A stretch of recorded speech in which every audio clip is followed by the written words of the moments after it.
I think it's high time that we have a business talk on Seamrippin. Instead of ripping into somebody's throat over some drama, let's talk about business. Specifically, small business. Or someone who's starting a new business and maybe afraid to actually buy a ton of material and make a bunch of things that just sit on a shelf in their house. Actually, that's how I got into business. I really liked making handbags, but there's only so many handbags that I need. And I was starting to fill closets, so I had to start selling. And that was way back when Etsy wasn't crap. So if you don't do a ton of craft or art shows or advertise to drive traffic to your shop's website, you probably feel a bit sketchy about making a ton of products just to watch them collect dust. In fact, I have a ton of items that are listed on my website since last year's craft fair that are just sitting in a plastic bin in storage. Climate controlled storage, of course. There's two business strategies that are really good in these kinds of cases. You can do drops or pre-orders. I'm gonna go over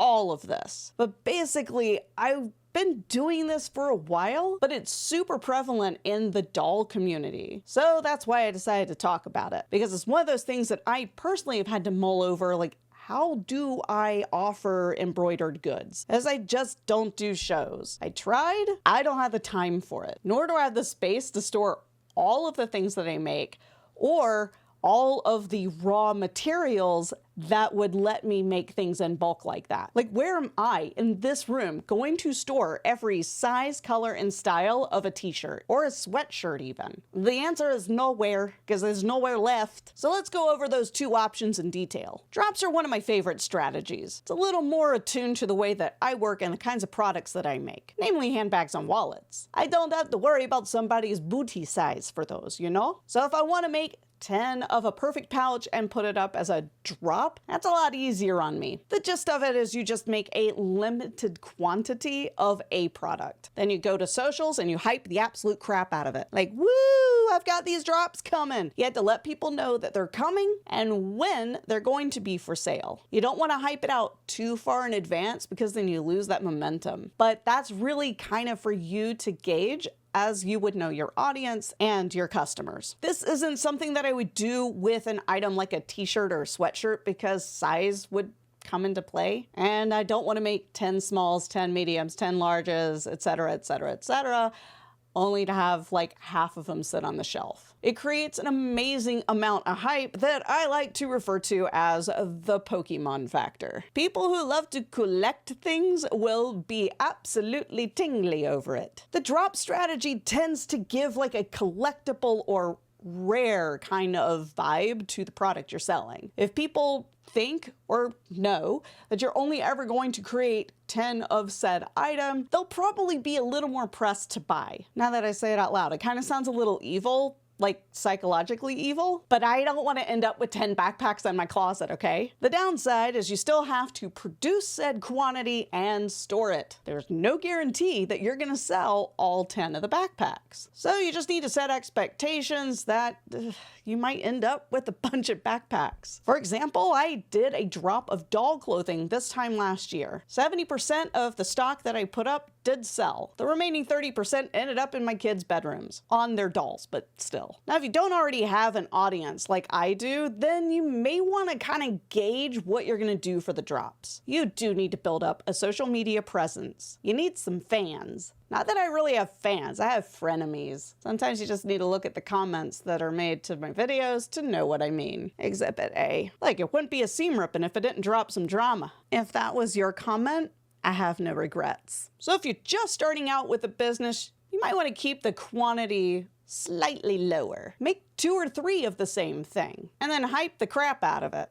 A lot of people like to say go to Facebook and do Facebook Marketplace. I haven't done that personally, but I hear that there is some measure of success with local buy and sell groups. Just exercise caution with it because spammers and scammers. Now let's talk about pre-orders. The pre-order strategy is perfect if you have a product that is going to have variation to it. T-shirts, sweatshirts, hats. Also products that you just don't want to keep raw materials around for. For example, these tumblers. They take up a lot of space in my workshop. I do have items that are listed on my website that are basically made to order, so I do keep some things in stock. But I don't actually have to waste the potential of a tumbler by just keeping one of them in stock at all times. I still find that made-to-order strategy to be a lot better than, say, keeping 10 of these specific tumblers around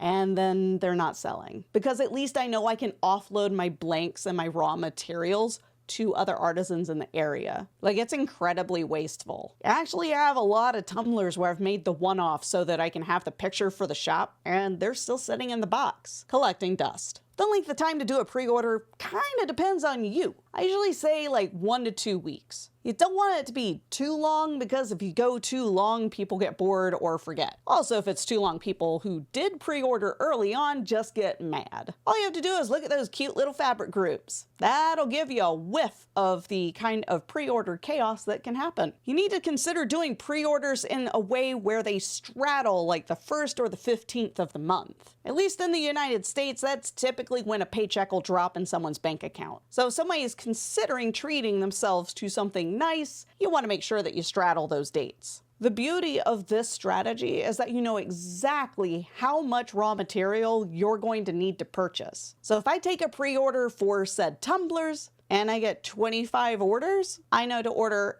at least 25 tumblers. Always include a couple extra in case you screw something up. This is pretty much what I've been planning to do with embroidered items. So instead of keeping a million sweatshirts on hand, I basically just take the pre-order. And as I've seen done for years with the fabric groups, I do them in themed rounds. For example, I've been planning a mental health round. I did start it in the summer, but timing. I've had a lot of travel, which leads me into some of the disclaimers about the pre-order strategy. You need to make sure that you are very clear when communicating to people the amount of time it takes. How long is the pre-order open for? When are you ordering materials? And when your customers should expect to receive a shipping notification. This is especially important for people who are selling on Etsy. We've already seen that people over there don't know how to read. So as long as you give a very firm disclaimer and clear information for all of those things in your listing,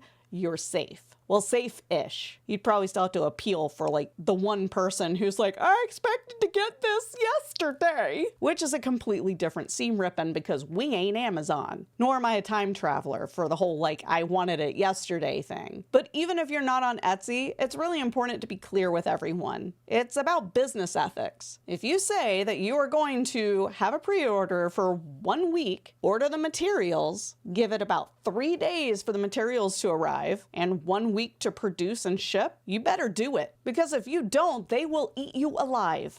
Which leads me to the other point. Make sure you're registered as a business, because it's kind of sketchy if you aren't. All right, Scooby Gang, let's hear your thoughts. Put your comments or your questions in the section below. If you feel like sharing alternative business strategies, feel free to comment on those too. Well, if you want to share. Some people keep these secrets close to their hearts, and I do not judge that. Anyway, as always, stay mad or fierce. Just fierce. Yeah, I'm weird. But if you didn't know that already, shame on you.